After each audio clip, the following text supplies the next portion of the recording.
Bonjour, bienvenue au musée de Saint-Antoine-l'Abbaye, l'un des 11 musées du département de l'Isère. Je suis Géraldine Mosselin, directrice du musée. Et aujourd'hui, je vous convie donc à visiter l'exposition temporaire Ars Musica, l'harmonie du monde. Alors le musée de Saint-Antoine-l'Abbaye, c'est un musée de site qui raconte une histoire bientôt millénaire, celle des Hospitaliers de Saint-Antoine, celle du site abbatial et de la très belle église abbatiale qui en est le point focal. C'est un musée aussi qui accueille de très nombreux visiteurs tout au long de l'année à travers des actions de médiation plurielles en lien avec cette histoire, que ce soit à travers les parfums dits thérapeutiques ou encore à travers les arts et la musique.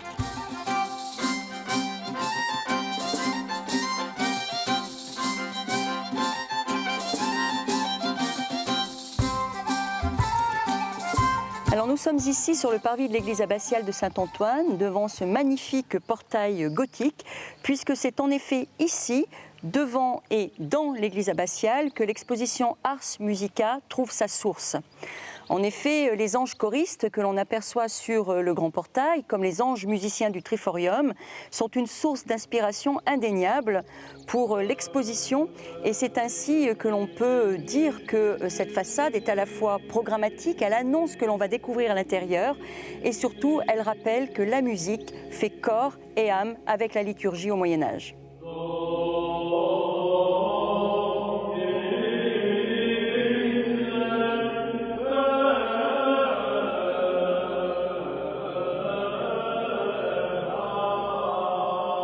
La musique au Moyen-Âge n'est pas une discipline comme peuvent l'être par exemple les beaux-arts. C'est une science à part entière, c'est une science du nombre, comme aiment à le rappeler de très nombreux, on va dire, commentateurs, penseurs de l'Antiquité tardive, tels que Boès.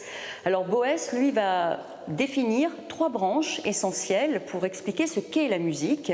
Tout d'abord, la musique est la musique des sphères, la musique qui régit l'harmonie du monde, c'est la musique qui s'élève au plus près du divin, par le prisme des anges par exemple et des séraphins. Ensuite, la musica humana, c'est celle que l'on a au fond de soi-même, elle est introspective, c'est la musique de l'homme. Et effectivement, il faut que tout en nous soit harmonisé, donc tout soit équilibré, que ce soit aussi corps, âme, esprit, comme les organes, pour rester en bonne santé. Enfin, la musica instrumentalis, c'est la musique des instruments, c'est la musique sonore, pas seulement des instruments de musique, mais aussi de la voix, puisqu'il ne faut pas l'oublier, la voix est le premier instrument. Alors, une fois donc cette définition donnée, il faut savoir aussi que la notation musicale ne va apparaître qu'à partir du IXe siècle. Elle est assez sibylline, dirais-je, c'est la notation neumatique, par des signes simplement qui accompagnent le texte. Il faudra attendre le XIe siècle, et notamment Guido d'Arezzo, pour que cette notation soit vraiment destinée, on va dire, et facilite l'apprentissage de la musique à travers notamment la portée telle qu'elle ressemble aujourd'hui dans tous nos manuels de solfège, c'est-à-dire 4 lignes pour commencer, puis 5, et des notes qui progressivement, de simples signes, de simples accents, ponctuations, eh bien, prendront la forme carrée. Alors on retrouve donc ces manuscrits notés dans la sphère, on va dire, plutôt sacrée, que ce soit dans les antiphonaires, par exemple ce très bel antiphonaire dominicain prêté par la bibliothèque municipale de Lyon, qui fourmille de détails dans ses marges, comme la plupart des très beaux manuscrits médiévaux, ou encore dans la sphère laïque, profane, à travers par exemple cette peinture que l'on doit à un maître anonyme. Il s'agit ici d'une copie prêtée par le musée du château de Versailles, d'après un original perdu de la première moitié vraisemblablement du XVe siècle. Alors ici, nous assistons à une fête galante. C'est un jardin d'amour à la cour du duc de Bourgogne, Philippe le Bon. Des protagonistes de la fête s'apprêtent à partir à la chasse pour certains, faucons au poing. D'autres entament une basse danse. Ils sont tous vêtus à la mode bourguignonne de l'époque. On retrouve des coiffes relativement volumineuses pour les femmes, coiffes à cornes telles que celle-ci, des chaperons pour les hommes. Mais aussi, ce qu'il faut retenir, c'est que ici, sur le côté, mais également à côté du duc de Bourgogne, eh bien, un chanteur va entamer, on va dire, une prestation. Il tient une partition à la main et à la bouche ouverte, ce qui signifie qu'il chante. Car le chant, la danse et la musique sont intimement liés et forment un tout. De l'autre côté, des musiciens, eux, accompagnent cette basse danse, accompagnent cette fête galante, avec tout d'abord des joueurs de buzines, de trompes recourbées, mais également de flûtes. Et l'on a à l'arrière-plan un paysage qui peut être quelque peu fantaisiste, mais qui reflète bien le goût de l'époque au sein des grandes cours européennes.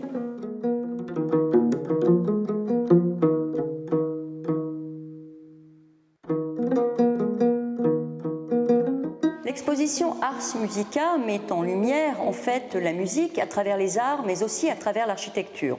Nous nous trouvons ici devant le moulage de l'un des 8 chapiteaux qui ornaient jadis le chœur de l'église abbatiale de Cluny III en Bourgogne. Alors il s'agit de l'un des 2 chapiteaux qui est entièrement consacré à la musique. Celui-ci concerne les 4 premiers tons du plein chant. Entendons par là le chant grégorien. Nous sommes accueillis par un joueur, chanteur également, et qui tient dans ses mains la lyre. C'est le premier ton de la musique qui est consacré à la modulation, qui est extrêmement importante.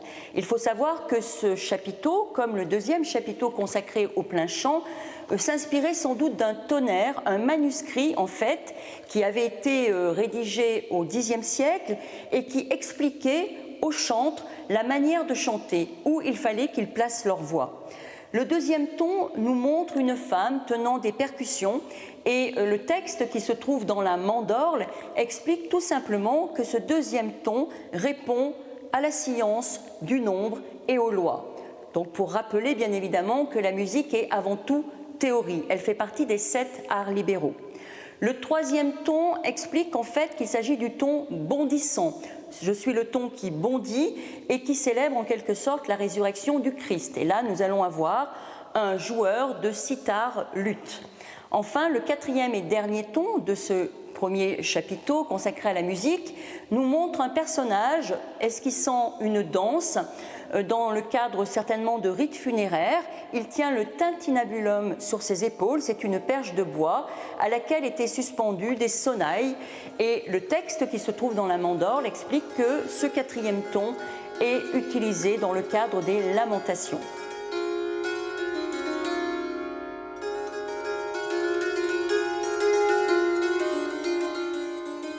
L'Ars Musica célèbre l'harmonie du monde, mais aussi la beauté. C'est ce que semble susurrer Jacqueline de Bavière, ici représentée sur ce délicat dessin prêté par le département des arts graphiques du Louvre. En effet, Jacqueline de Bavière faisait partie de cette aristocratie puissante au XVe siècle et dont d'ailleurs Albert de Bavière, l'un des membres les plus éminents, avait fondé en 1382 une confrérie pieuse d'hommes et de femmes, tous issus de l'aristocratie et qui étaient entièrement dévoués au culte de Saint-Antoine. Donc cette confrérie des chevaliers de Saint-Antoine avait été fondée à Barbefosse, dans le nord et dans les anciens Pays-Bas bourguignons, une ancienne commanderie antonine d'ailleurs. Et l'on voit que la belle jeune femme arbore autour du cou le célèbre collier doté du tau et de la clochette qui pouvait être en or ou en argent. Alors elle effleure de ses doigts graciles un organetto, l'un des instruments qui fait vraiment partie de l'instrumentarium, notamment des anges musiciens, mais pas seulement. C'est une musique de cour, c'est une musique délicate, et cette délicatesse, effectivement, trouve un écho favorable à travers le vêtement, cette houppelande vraisemblablement à frappe, à déchiqueture, qui complète le vêtement, mais aussi sa coiffe, ce rucher qu'elle a au-dessus de la tête et qui, bien évidemment, est aussi un signe de la mode en Bourgogne.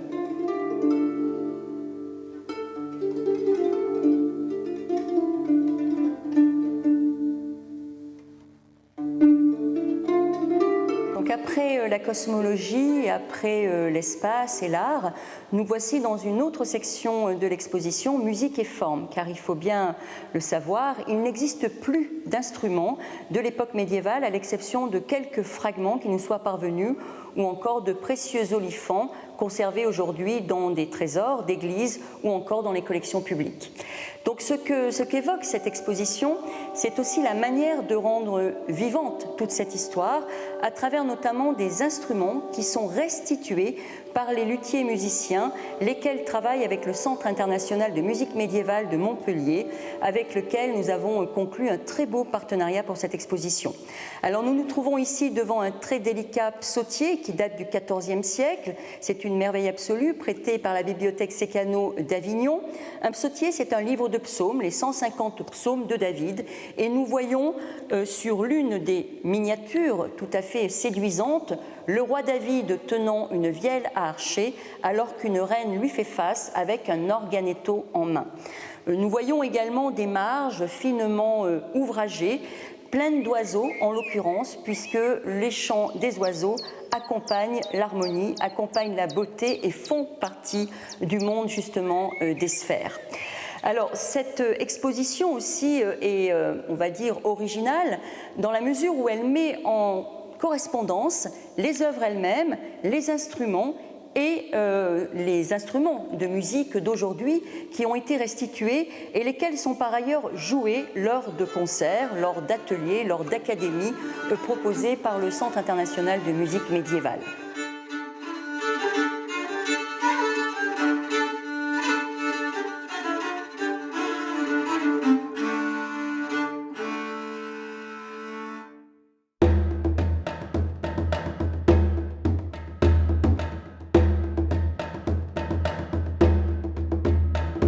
Pour prolonger la visite, je vous conseille la lecture du catalogue de l'exposition, donc Ars Musicale Harmonie du Monde, paru chez Sylvana Editoriale.